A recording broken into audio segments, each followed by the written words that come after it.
Hello friends, ये कहानी है उन लड़कियों की जो 15 से 16 साल की उम्र में एक साइको किलर का शिकार बन गई थी। इस फिल्म का नाम है the girl in the fog, जो कि सन 2017 में आई थी। इस कहानी की शुरुआत में क्रिसमस की रात एना अपने घर से निकलती है, पर कुछ ही दूरी पर रुक जाती है। उसके बाद सीधा सीन चला जाता है एक अननोन पर्सन पर, जिसे किसी का कॉल आने पर अर्जेंट घर से निकलना पड़ता है। दरअसल यह आदमी डॉक्टर फ्लोरेस हैं, जो कि एक केस के चक्कर में मिस्टर वॉगल से मिलते हैं, क्योंकि मिस्टर वॉगल का एक कार एक्सीडेंट हुआ है। खुशी की बात ये है कि मिस्टर वॉगल को कोई चोट नहीं आई है, पर उनकी शर्ट पर खून के निशान लगे हुए हैं, जिसे पूछने पर भी मिस्टर वॉगल कुछ बताते नहीं। यहाँ हमें पता चलता है कि मिस्टर वॉगल एक डिटेक्टिव इंडस्ट्री में सेलिब्रिटी की तरह माने जाते हैं, और वह यहाँ पर 16 साल की एना की मिसिंग केस के लिए एक छोटे से गांव में आए हैं। दरअसल इस गांव में कुछ गिने चुने लोग ही रहते हैं, और सभी भगवान को मानने वाले बहुत ही शरीफ धार्मिक लोग हैं। वहीं मिस्टर वॉगल नेचर में अपनी पर्सनैलिटी के कारण बहुत ही घमंडी और मतलबी हैं, और ये हमें तब पता चलता है जब मिस्टर वॉगल एना के केस के लिए पूरे स्टाफ का क्रिसमस हॉलिडे कैंसिल कर देते हैं। यहाँ मिस्टर वॉगल के स्टाफ मेंबर को हैरानी होती है कि इतने छोटे से केस के लिए इतनी बड़ी बिल्डिंग की क्या जरूरत है, जिस पर मिस्टर वॉगल कोई जवाब नहीं देते और सीधा एना के केस की शुरुआत गांव में लगे हुए सीसीटीवी कैमरे को देखकर करते हैं, जिसमें कुछ ना मिलने पर मिस्टर वॉगल सीधा एना के माता पिता से मिलते हैं, जो कि बहुत ही दुखी होते हैं, क्योंकि एना उनकी एक लौती बेटी थी और बहुत ही धार्मिक और आज्ञाकारी लड़की थी, जिसे कैट बहुत ही पसंद है,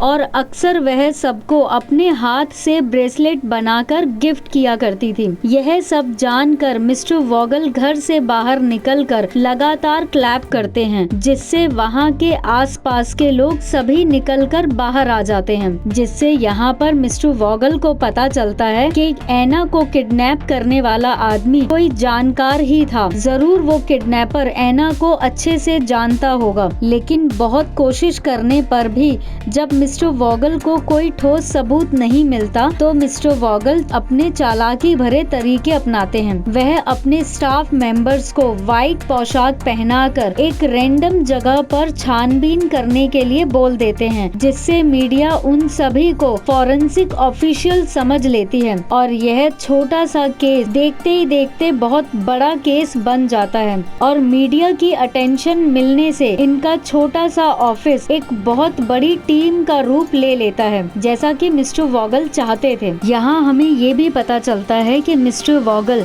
हर केस को अपने सिक्स सेंस के हिसाब से सॉल्व करते थे, इसलिए उन्हें इतनी बड़ी टीम होने के बावजूद सबूतों की नहीं बल्कि टीआरपी रेटिंग की पड़ी रहती है। यहाँ मिस्टर वॉगल एना के फादर के द्वारा दी गई डायरी को भी बिल्कुल ध्यान नहीं देते, क्योंकि उनके हिसाब से यह डायरी बिल्कुल छोटे बच्चे की सी डायरी है। मिस्टर वॉगल को अब भी लगता है कि असली डायरी अभी भी कहीं मिसिंग है, तो यहाँ मिस्टर वॉगल क्रिमिनल को टेंशन में डालने के लिए एक स्टेला नाम की रिपोर्टर के पास जाते हैं, और जाकर उससे एक सौदा करते हैं कि वह उसे सिर्फ खास जानकारी ही शेयर करेंगे चाट मसाला लगाने के लिए, पर उसके लिए उसे कुछ छोटे मोटे झूठ फैलाने होंगे। तो स्टेला मिस्टर वॉगल के कहने पर एक झूठ फैला देती है। किसी ने एना के घर के सामने श्रद्धांजलि में कैट का टॉय रख दिया है, जिस कारण एना को श्रद्धांजलि देने के लिए दूर दूर से लोग आते हैं। यहाँ मिस्टर वॉगल का प्लान कामयाब हो जाता है, क्योंकि उसी भीड़ में एक अनजान लड़का जो कि इन सबको रिकॉर्ड करने लगता है, और वह उस कैट टॉय को भी उठाकर ले जाने लगता है। यहाँ ऑफिसर्स देख लेते हैं, लेकिन काफी मीडिया होने के कारण उसका पीछा करना ही बेहतर समझते हैं, जैसा कि वो चाहते थे। उसी टाइम मिस्टर वॉगल के पास उस लड़के की बड़ी जानकारी मिलती है तो मिस्टर वॉगल बिना स्टाफ के ही उस लड़के के घर जाके छापा मारने चले जाते हैं, जिसे देखकर उन्हें ये यकीन हो जाता है कि यह घर बिल्कुल एक सीरियल किलर जैसा घर है। जहां मिस्टर वॉगल को एक लैपटॉप मिलता है जिसमें एना की बहुत सी फोटो और वीडियोस होती हैं। तभी वहां पर वो लड़का आ जाता है जिसका नाम मटिया होता है। दरअसल मटिया एना को पसंद करता था, इसलिए वो उसकी फोटो और वीडियोस बनाता रहता था। यहाँ मिस्टर वॉगल कहते हैं कि अगर तुम मुझे ये सारी वीडियोस दे देते हो, क्योंकि इस वीडियो में मैं एक जीप देख रहा हूँ जो हर वीडियो में है। तो मिस्टर वॉगल को यहाँ पर यकीन होता है कि जीप वाला पर्सन ही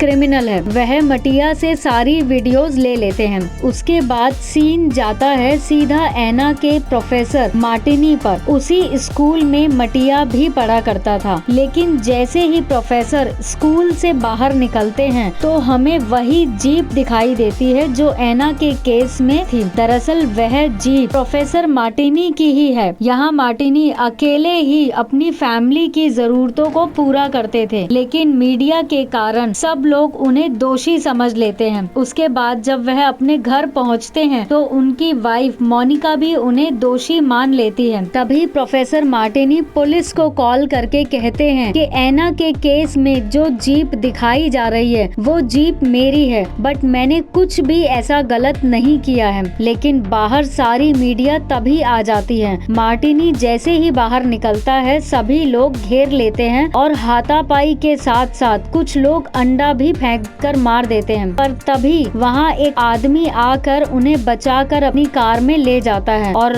उसे बताता है कि वह एक वकील है। तो मार्टिनी कहता है कि मैं बेकसूर हूँ, मैंने ऐसा कुछ नहीं किया। तो वह वकील कहता है कि मैं तुम्हारी मदद करूँगा, तुम्हें जब भी जरूरत हो मुझे कॉल कर लेना। उसके बाद सीधा सीन मिस्टर वॉगल पर जाता है, जहाँ वो सभी प्रेस वालों को कहते हैं कि प्रोफेसर मार्टिनी ही किडनैपर हैं, हमारे पास प्रूफ है। और प्रोफेसर के घर सर्च वारंट के साथ पुलिस को भेज देते हैं। तो पुलिस प्रोफेसर का डीएनए टेस्ट करके उनकी जीप को ले जाते हैं, लेकिन पूरी छानबीन करने के बाद जीप में सिर्फ बिल्ली के बाल ही मिलते हैं। वहीं एना की माँ बहुत ही पागल सी हो जाती है तो मिस्टर वॉगल उन्हें दिलासा देते हैं। तभी उनके पास एक मैसेज आता है कि प्रोफेसर निर्दोष हैं। दूसरी तरफ प्रोफेसर भी उस वकील से मिलता है तो वकील उन्हें बताता है कि मिस्टर वॉगल पहले एक आदमी को झूठे केस में फंसाता है और फिर जब सच सामने आ जाता है तो माफी के तौर पर $1 मिलियन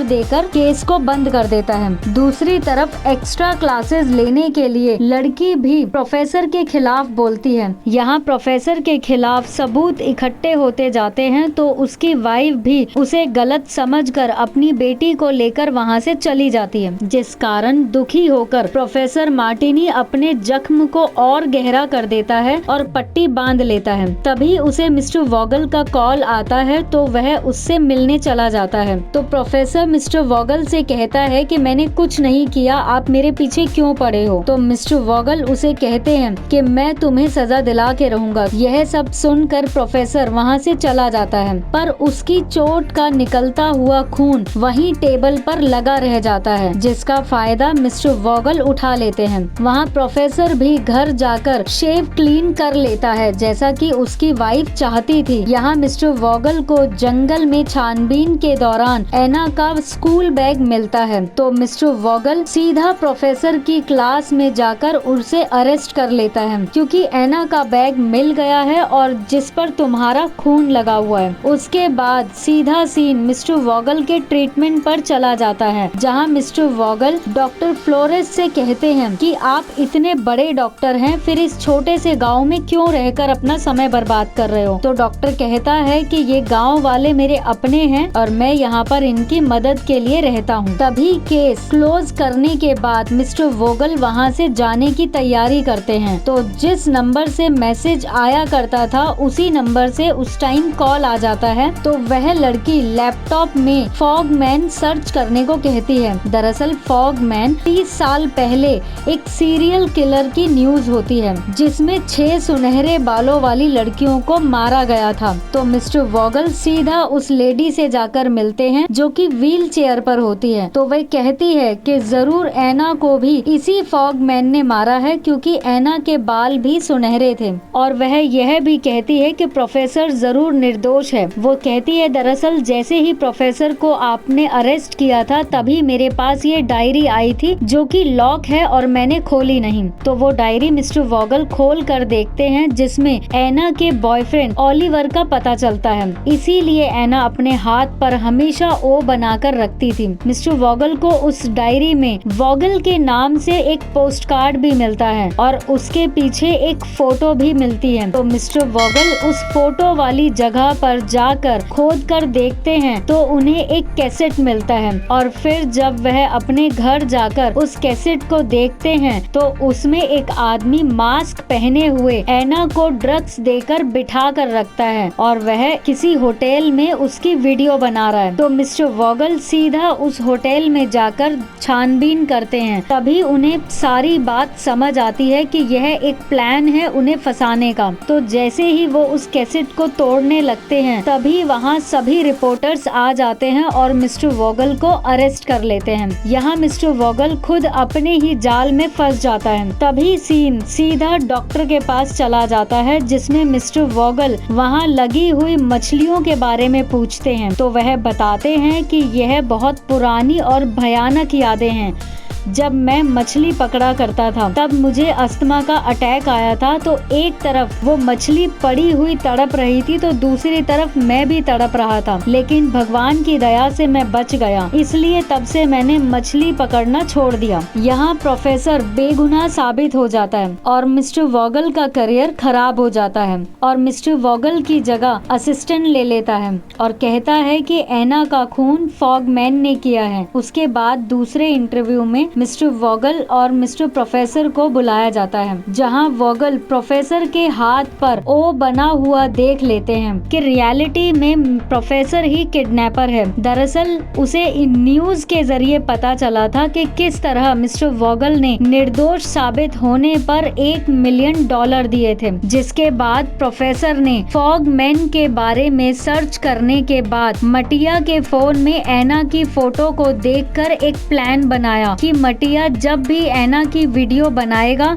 तो वह अपनी जीप उसके आसपास ले जाता था और फिर खुद धोखे से एना को किडनैप कर लेता है और अधिक मात्रा में ड्रग्स देकर उसकी वीडियो बनाता है, जिस कारण ड्रग्स से उसकी मृत्यु हो जाती है और फिर एना को प्लास्टिक में कवर कर देता है और उसके बाद एना के बैग को कुछ ही दूरी पर फेंक देता है। अपने हाथ में जख्म करके जानबूझकर वो ब्लड सैंपल मिस्टर वॉगल की टेबल पर लगा देता है जिससे मिस्टर वॉगल का शक यकीन में बदल जाए। यहाँ असिस्टेंट के पूछने पर कि अगर प्रोफेसर ने एना की डायरी को खोलकर पढ़ा होता तो अपने हाथ पर ओ बनाने की गलती वो कभी नहीं करता। तो डॉक्टर फॉरेस्ट मिस्टर वॉगल से पूछते हैं वो सब ठीक है लेकिन तुम्हारी शर्ट पर जो खून है वो किसका है। तो मिस्टर वॉगल बताते हैं कि यह खून प्रोफेसर का है क्योंकि मेरी बात पर अब कोई यकीन नहीं करता और मैंने इसी कारण प्रोफेसर को जान से मार दिया।